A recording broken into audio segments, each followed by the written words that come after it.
तहरीके इंसाफ शहर फैसलाबाद की तरफ से अवामी जलसा समनाबाद में मुनक्कद हुआ, जिसकी सदारत मियाँ फरह हबीब ने की। जलसा में हज़ारों तहरीके इंसाफ के वर्कर्स और ख़वातीन, यूथ विंग के कारकुनान के अलावा पार्टी के ओहदेदारान, MPA मियाँ वारिस अज़ीज़, ख्याल कासरो, लतीफ़ नज़र गुज्जर, MPA और मलक रमज़ान लाली, आदल रफ़ीक चीमा ने शिरकत की। अवामी जलसा से मियाँ फरह हबीब ने कहा कि अवाम करप्शन ज़दा चोरों के टोले को खैरबाद कह चुकी है। इमरान खान आज भी अवाम का मकबूल तरीन लीडर है। और इन्होंने कहा, इस्लामाबाद में तहरीके इंसाफ का जलसा ज़मीर फ़रोशों की सियासी मौत साबित होगा।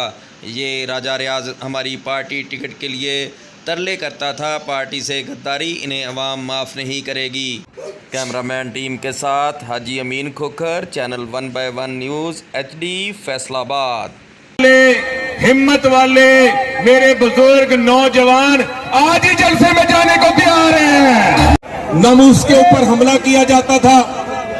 इमरान खान 2018 में वजीर आज़म बना आपने बनाया, आपके वोटों से बना।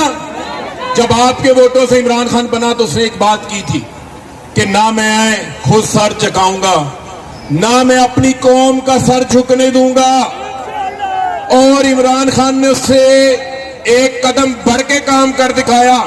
ना उसने अपना सर झुकाया, ना पाकिस्तानियों का सर झुकने दिया, ना दुनिया के 1.5 अरब मुसलमानों का सर झुकने दिया। ताज़ा तरीन अपलोड्स की नोटिफिकेशन हासिल करने के लिए हमारे चैनल को सब्सक्राइब करें और साथ में दिए गए घंटी के निशान को दबाना ना भूलें।